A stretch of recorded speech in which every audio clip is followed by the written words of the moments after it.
Hello वांगचुल family, welcome back to my channel. I hope आप सब ठीक होंगे। माफियाज इनोसेंट मिस्टेक का नेक्स्ट पार्ट लेकर मैं आ गई हूँ, तो चलिए स्टोरी को शुरू करते हैं।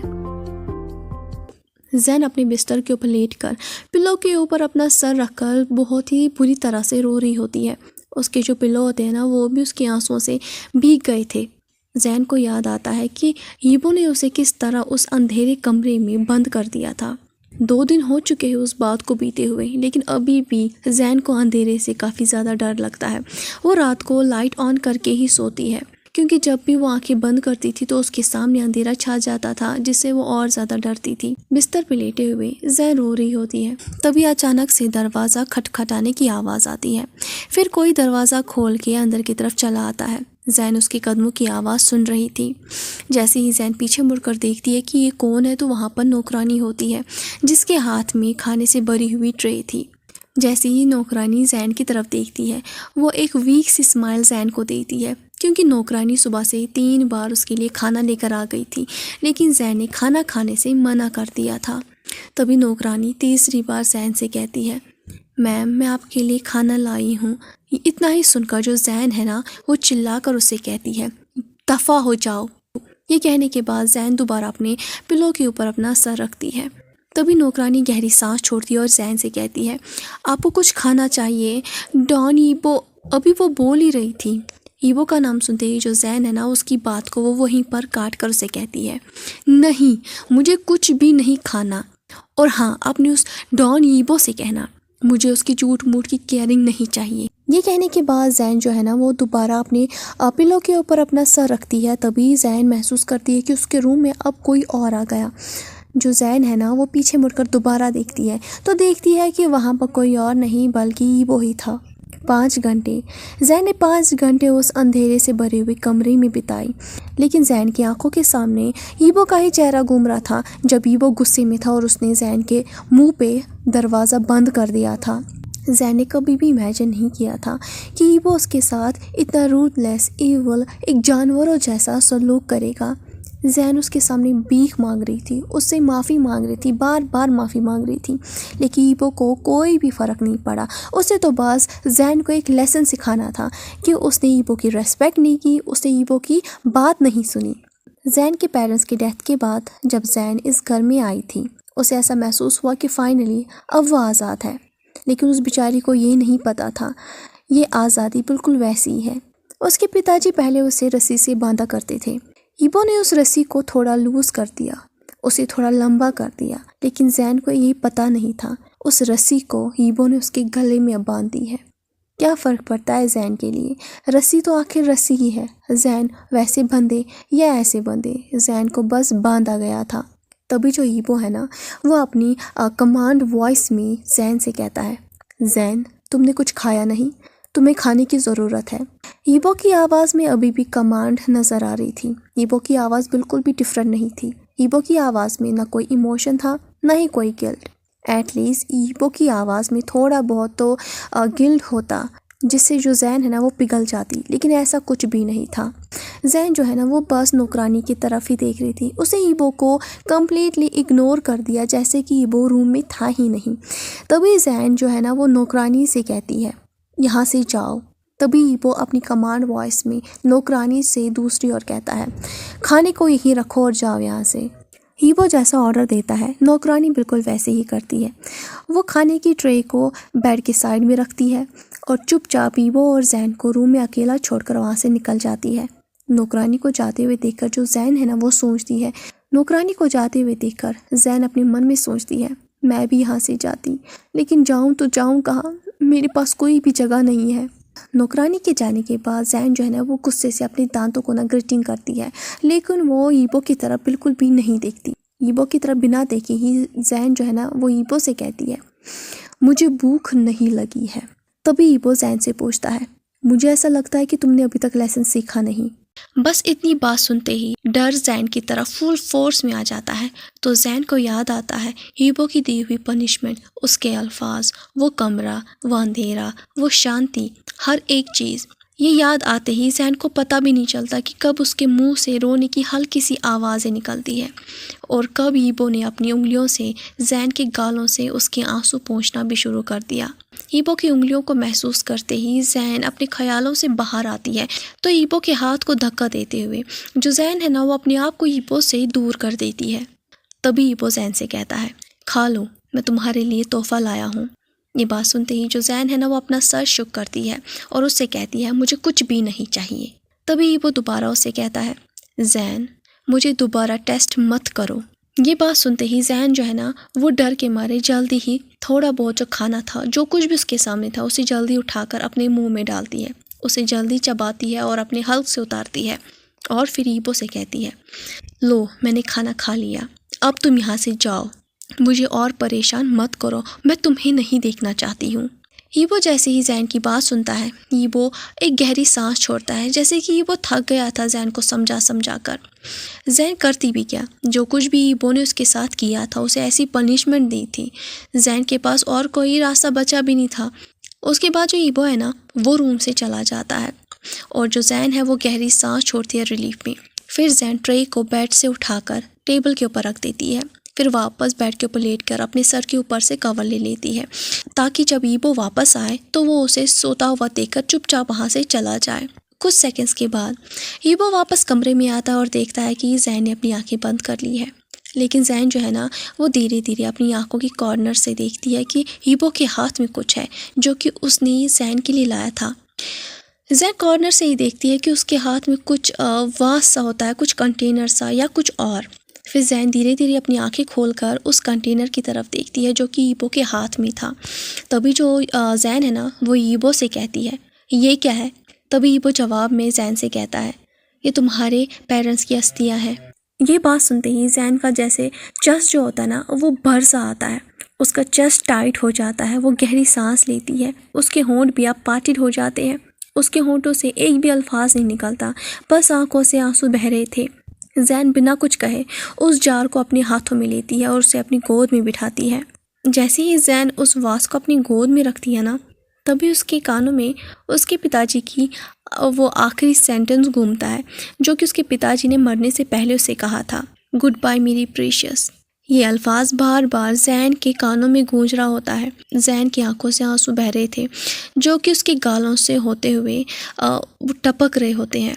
उसकी चिन भी ट्रम्बलिंग कर रही होती है। वो उस वास को अपने चेस्ट के साथ टाइट लगाती है और कुछ मिनट्स तक बस चुपचाप वो रो रही होती है। कुछ देर के बाद फिर जो जैन है ना वो अपना सर उठाकर ईबो की तरफ देखती है।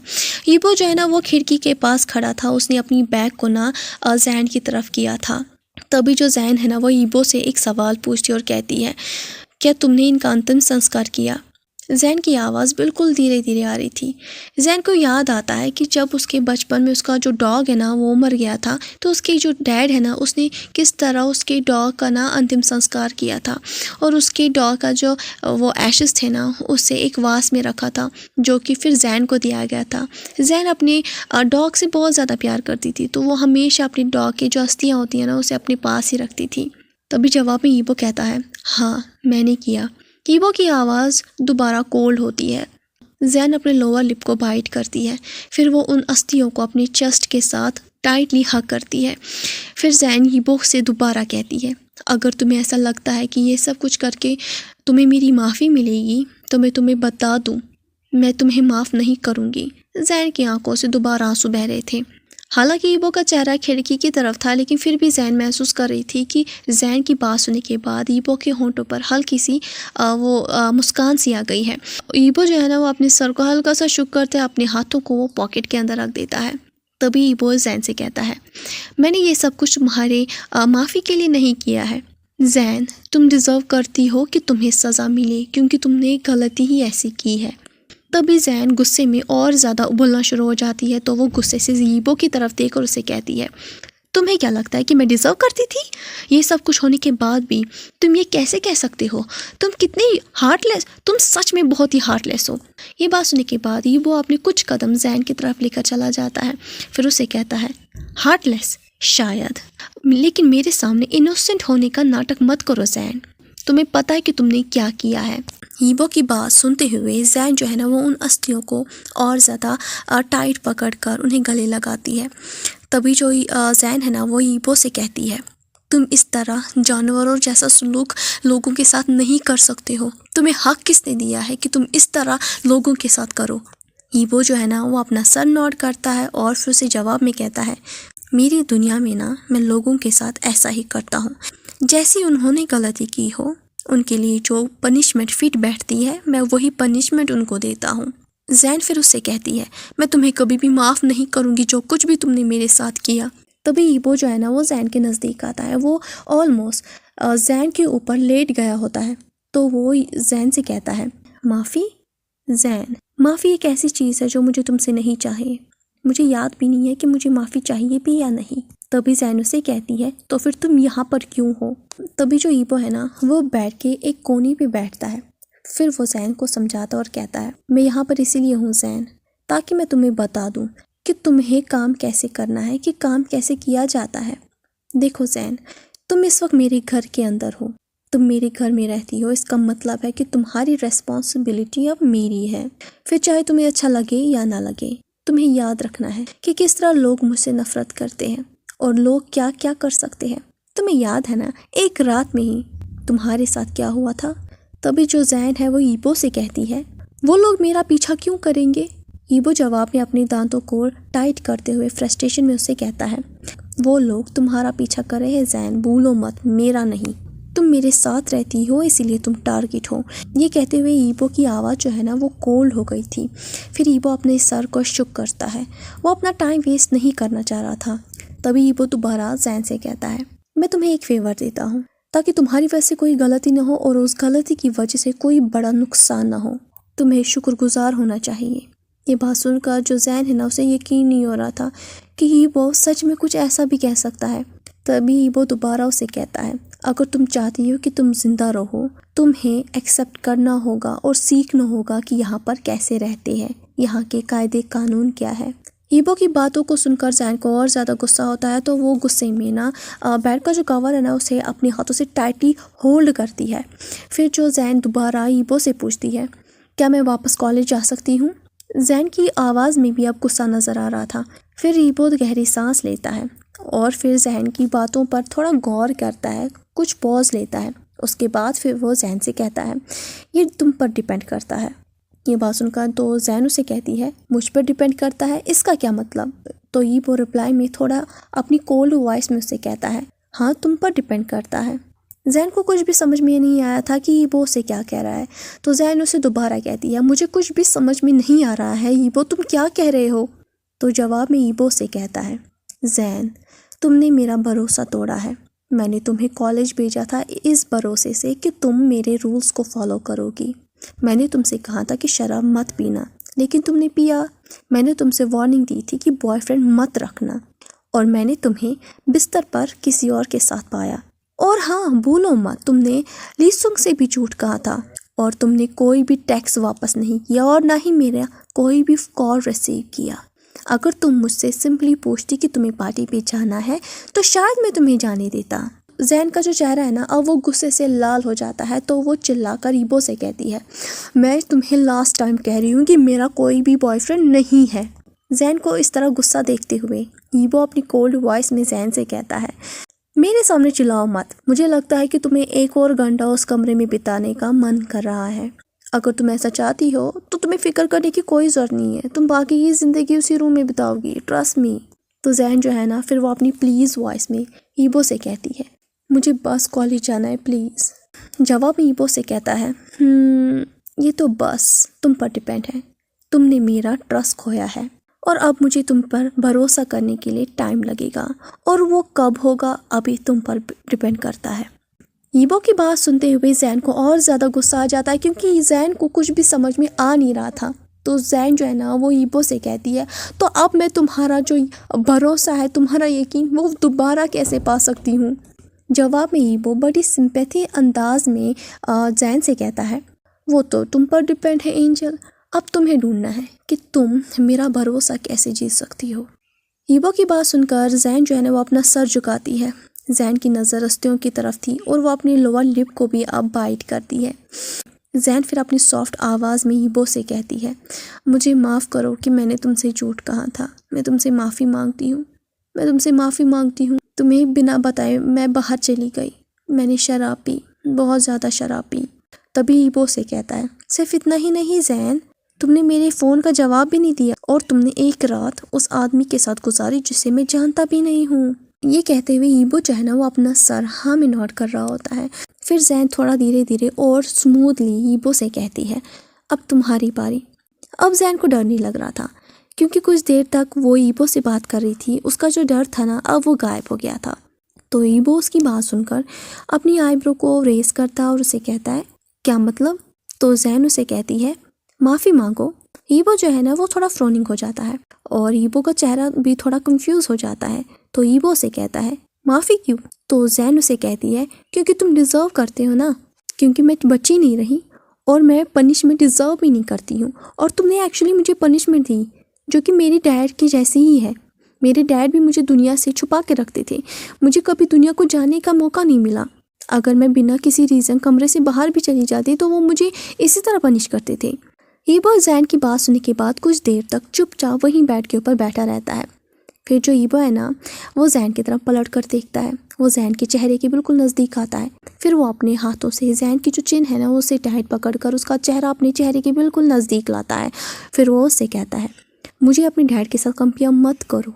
ये कहते हुए ईबो जो है ना वो थोड़ा स्टबन स्माइल देता है। ईबो की आंखें भी अब मॉन्स्टर जैसी नहीं लग रही थी। इस वक्त ईबो डॉन ईबो नहीं था, बल्कि वो बस ईबो था जिसे जैन पहले से जानती थी। तभी जो ईबो है ना जैन की चिन पकड़ते हुए जैन से कहता है, क्या तुम कभी डिनर करने के लिए रेस्टोरेंट गई हो? ईबो की बात सुनकर साफ लग रहा था कि ईबो जो है ना वो टॉपिक को चेंज कर रहा है। तो जो जैन है वो जवाब में अपना सर हल्का सा शेक करती है, क्योंकि उसकी चिन को ईबो ने टाइट पकड़ के रखा था। जैन अपना सर हल्का सा शेक करते हुए उससे कहती है, नहीं। जवाब में ईबो से कहता है, तो फिर ठीक है, जल्दी तैयार हो जाओ, मैं तुम्हें अपने साथ लेके जा रहा हूँ। ईबो ये ऑर्डर देता है और जैन अपना सर शुक करती है, उससे कहती है, नहीं, पहले सॉरी बोलो, उसके बाद में जाऊँगी। ये बात सुनकर ईबो को यकीन नहीं हो रहा था। फिर ईबो जो है ना वो कुछ देर तक सोचता है और उसके बाद अपनी कोल्ड आवाज़ में जैन से कहता है, सॉरी। ईबो की सॉरी सुनकर जैन को यकीन नहीं हो रहा था कि ईबो ने उसको इस तरह सॉरी बोला। जैन ने जब सॉरी कहा था वो काफ़ी ज़्यादा सॉफ्ट और स्मूथली था, और ईबो ने ऐसे सॉरी बोला जैसे कि वो पत्थर मार रहा हो। जैन बस चुपचाप ईबो का चेहरा ही देख रही थी और सोच रही थी ये क्या सॉरी था। कुछ मोमेंट्स दोनों चुपचाप बैठकर एक दूसरे की तरफ ही देख रहे होते हैं। फिर जो ईबो है ना वो इस साइलेंस को तोड़ते हुए जैन से कहता है, मैं यहाँ पर किसी को भेजता हूँ ताकि वो तुम्हें तैयार होने में मदद करे। ये कहने के बाद ईबो जैन की चिन को छोड़ देता है। बेड से उठकर वो अपने सूट को ठीक करता है और वहाँ से चला जाता है। तकरीबन 1 घंटे के बाद जैसे ही जैन बाथरूम से नहाने के बाद निकलती है, जैन ने टॉवल से अपनी बॉडी को ना रैप किया हुआ था। बाथरूम से बाहर निकलने के बाद जो जैन है ना वो देखती है कि उसके कमरे में ना 3 लेडीज़ ऑलरेडी उसका इंतज़ार कर रही थी। उसके बाद जैन जो है ना उसे आईने के सामने वो तीनों बिठाती है। एक उसका मेकअप करती है, दूसरी उसके बालों को सुखाती है, तीसरी जो है ना वो जैन के लिए कपड़े सेलेक्ट करती है, उसको क्या क्या पहनना है। वो सबसे पहले जैन के लिए रेड ब्रा और अंडरवियर सेलेक्ट करती है। फिर वो सीधे जैन के क्लोजेट के पास चली जाती है। उसके बाद फिर वो जैन के लिए एक रेड कलर का अच्छा सा एक ड्रेस सेलेक्ट करती है। जैसे ही वो तीनों जैन को तैयार करती है, जैसे ही जैन अपने आप को आईने के सामने देखती है, आज पहली बार जैन ने ना रेड कलर की लिपस्टिक भी लगाई थी। जैसे ही जैन अपने आप को आईने में देखती है तो जैन को यकीन नहीं होता, जैन की आंखें बड़ी हो जाती है। जैन का जो मुंह होता है ना वो खुला का खुला ही रह जाता है, क्योंकि जैन ने कभी भी अपने आप को इतना खूबसूरत नहीं देखा था। जैन अपने आप को ऐसा महसूस करती है कि जैसे कि वो हॉलीवुड की कोई हीरोइन हो।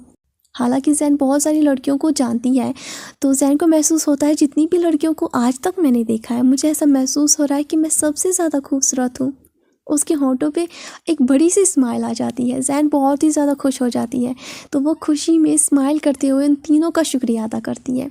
तभी जो दरवाज़ा होता है ना उस पर नॉक आता है, तो एक नौकरानी अंदर आती है और इन्फॉर्म करती है जो ईबो है वो नीचे सीढ़ियों के पास जैन का इंतज़ार कर रहा है।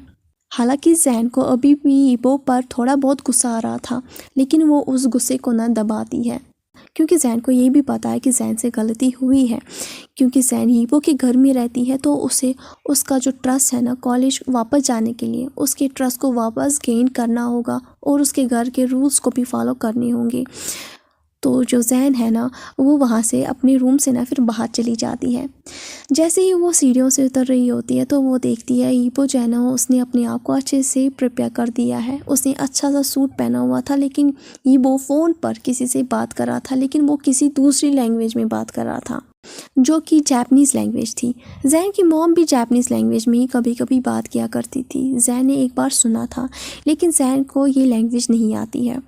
ईबो फ़ोन पे बात कर रहा होता है। बात करते हुए उसकी नज़र जैन पे पड़ती है तो ईबो की नज़रें जैन पर ही जम सी जाती है। फिर ईबो अपना कॉल एंड करता है और जैन की तरफ चला जाता है। जैन उस वक्त सीढ़ियों से उतर ही रही होती है। जैसे ही जैन ईबो के सामने पहुंच जाती है, ईबो ना अपनी नज़रों को दाएं बाएं नहीं कर रहा था, उसकी नज़रें ना जम सी गई थी जैन पर। फिर ईबो अपने हाथ को बढ़ाता है और जैन के चेहरे पे एक दो बाल होते हैं उसको हटाकर जैन के कान के पीछे रखता है। बालों को कानों के पीछे करने के बाद ना जो ईबो होता है ना वो अपने हाथ को धीरे धीरे जैन के चेहरे से फिर डाउनवर्ड लेकर चला जाता है, फिर सीधे उसके वेस्ट की तरफ चला जाता है। फिर ईबो जैन से कहता है, मैं चाहता था कि मैं तुम्हें इस तरह ड्रेस करके अपने साथ बाहर लेकर जाऊं। तो सवाल पूछते हुए जैन उसे कहता है, क्यों? तभी ईबो उसी की तरफ देखते हुए उसे जवाब में कहता है, क्योंकि तुम। ये कहते ही ईबो रुक जाता है। ये कहते हुए जो ईबो है ना वो अपनी फिंगर्स को जैन के हिप्स के कर्व्स के ऊपर ना उसे मूव कर रहा होता है। तो ईबो दोबारा उसे कहता है, क्योंकि तुमने थोड़ी देर पहले कहा कि तुम्हें दुनिया से छुपाया जाता है। ईबो के डर से जैन को ना शिवा हो रहा था। जैन को यकीन नहीं हो रहा था। तो जैन उससे कहती है, मुझे लगा कि तुम मुझे बाहर ले जाना चाहते हो। जैन की बात सुनकर ईबो गहरी सांस छोड़कर हल्का सा हंसता है और अपने सर को आदमी की तरफ देखकर शुक्र करता है और उसे इशारा देता है कि तुम बाहर जाओ, हम भी आ रहे हैं। वो आदमी बाहर जाने के बाद जो गाड़ी पार्क हुई होती है, जो कि ईबो की ब्लैक कलर की एसयूवी होती है जो कि घर के सामने ही पार्क की गई थी, वो उस गाड़ी के अंदर बैठ जाता है। फिर ईबो जो है ना वो जैन को अपने साथ घर से बाहर ले जाता है। बाहर ऑलरेडी बहुत सारी ब्लैक कलर की गाड़ियाँ खड़ी थी जिनमें ईबो के सोल्जर्स बैठते हैं। ईबो जो है ना फिर वो जैन को आराम से बिठाता है और दूसरी तरफ खुद बैठ जाता है। कुछ मिनट्स के बाद उनकी गाड़ी और ईबो की सोल्जर्स की गाड़ी वहाँ से चली जाती है। जैन दूसरी ओर दो चीज़ों के लेकर काफ़ी ज़्यादा नर्वस होती है। पहली चीज़ होती है कि वो ज़िंदगी में पहली दफ़ा रेस्टोरेंट जा रही है और उसे ये नहीं पता कि वो ईबो को माफ़ करे या ना करे। जैन की मेमोरी में दोबारा वही काला कमरा घूमता है जिससे जैन काफ़ी ज़्यादा डर जाती है। ईबो जो है ना वो मोबाइल चला रहा होता है। उसके एक हाथ में मोबाइल होता है और दूसरा हाथ जो है ना वो जैन की नी के ऊपर होता है। जैसे कि ईबो सीट पे बैठा हुआ था, वो ऑलमोस्ट ऐसे ही सीट पे बैठता है, लेकिन ईबो को पता नहीं था कि ईबो ने एक हाथ जैन की नी के ऊपर रखा है और वो जैन की नी को ना टाइम टू टाइम ना अपने हाथों से थोड़ा रब कर रहा था। जैन ईबो के एसयूवी के आसपास बहुत सारी ब्लैक कलर की गाड़ियाँ देखती है। ये देखकर जो जैन है ना वो ईबो से पूछती है, ये लोग हमारी गाड़ी के आसपास क्यों घूम रहे हैं? तो जवाब में ईबो जो है ना वो मोबाइल की तरफ देखते हुए कहता है, क्योंकि ये मेरे आदमी है। फिर जैन उससे पूछता है, इसका मतलब तुम जब भी कहीं जाते हो तो ये तुम्हारे साथ जाते हैं? तो जो ईबो है ना वो जवाब में अपना सर हाँ में नॉड करता है और उससे कहता है, वो क्या है ना एंजल, मैं काफ़ी ज़्यादा फेमस आदमी हूँ, मुझसे बहुत सारे लोग प्यार करते हैं, इसलिए वो चाहते हैं कि मैं जल्द से जल्द मर जाऊं। ये बात सुनकर जो जैन है ना वो थोड़ा स्मार्ट करते हुए उसे कहती है, इसका मतलब फेमस नहीं होता है, इसका मतलब होता है कि तुम इनफेमस हो। समझ गए? अपने अल्फाजों को थोड़ा करेक्ट कह कर बोला करो। ये कहने के बाद जैन खिड़की के दूसरी तरफ देखती है तो देखती है जैन ईबो के जो सोल्जर्स होते हैं ना उनके हाथों में गन्स हैं। कुछ गाड़ियों से बाहर जैसे कि वो लटक रहे होते ना उसी तरह के थे और कुछ गाड़ियों के अंदर थे। उन सब लोगों ने एक तरह की ही यूनिफॉर्म पहनी हुई थी। जैसे ही वो लोग रेस्टोरेंट पहुंच जाते हैं, ईबो और जैन गाड़ी से बाहर निकलते हैं। जो जैन है ना उसकी नज़र लीसुंग पे पड़ती है। लीसुंग ने ना अपना सर झुकाया हुआ था। लीसुंग बिल्कुल भी स्माइल नहीं कर रहा था। तभी जैन को याद आता है कि उसने लीसुंग से झूठ कहा था। लीसुंग अभी भी जैन से काफ़ी ज़्यादा नाराज़ था और काफ़ी ज़्यादा गुस्से में था। जैन जो है ना उसे याद आता है कि मेरी वजह से ही ये सब कुछ हुआ है। फिर ईबो और जैन जो है ना वो दोनों अंदर रेस्टोरेंट की तरफ चले जाते हैं और ईबो के जितने भी बॉडीगार्ड्स होते हैं ना वो पूरे रेस्टोरेंट को कवर कर लेते हैं। जैसे ही जैन और ईबो रेस्टोरेंट के अंदर पहुंच जाते हैं तो जैन देखती है कि पूरा का पूरा रेस्टोरेंट खाली था। तो जैन जो है ना वो ईबो की तरफ देखकर कहती है, रेस्टोरेंट खाली क्यों है? जवाब में ईबो जैन से कहता है, क्योंकि इस रेस्टोरेंट को आज रात मैंने पूरा बुक कर लिया है। ये बात सुनते ही जैन की आंखें बड़ी हो जाती है, तो वो ईबो से कहती है क्यों। तो ईबो बस स्माइल करते हुए जैन की तरफ देखता है। कुछ देर चलने के बाद जो एक वेटर होता है वो ईबो को बताता है कि उन्हें कहाँ बैठना है। जैसे ही जैन और ईबो टेबल के पास पहुँचते हैं, जो जैन है वो नोटिस करती है उसका टेबल ना अच्छे से डेकोरेट किया गया था, चारों ओर कैंडल्स जली हुई थी। उनके टेबल के बगल में एक वेटर भी खड़ा था, जो उन्हें देखने के बाद अपना सर रेस्पेक्ट में बो करता है। फिर ईबो जैन के लिए चेयर को पुल करता है और जैन को उसके ऊपर बिठाता है और दूसरी तरफ खुद बैठ जाता है। वेटर फिर उन दोनों के लिए वाइन जो है ना वो प्योर करता है। जैसे ही जैन ये देखती है तो जैन को याद आता है कि उसे शराब नहीं पीनी है। तभी जो ईबो है ना वो जैन का एक्सप्रेशन देखकर समझ गया था। फिर वो जैन से कहता है कोई बात नहीं है, तुम यहाँ पर पी सकती हो। फिर ईबो जो है ना वो जैन से कहता है तुम शराब पी सकती हो, लेकिन घर के अंदर, वो भी एक लिमिट में। अच्छी औरतें लिमिट में शराब पीती है, उससे ज़्यादा नहीं, समझ गई? ये बात याद रखना। जैन अभी कुछ ईबो से पूछ पाती तभी अचानक गोली चलने की आवाज़ दूसरे कमरे से आती है। गोली चलने की आवाज़ सुनती ही जैन घबरा जाती है, तो वो ईबो का टाइट हाथ पकड़ लेती है। तभी रेस्टोरेंट के अंदर ईबो के आदमी भागते हुए चले आते हैं।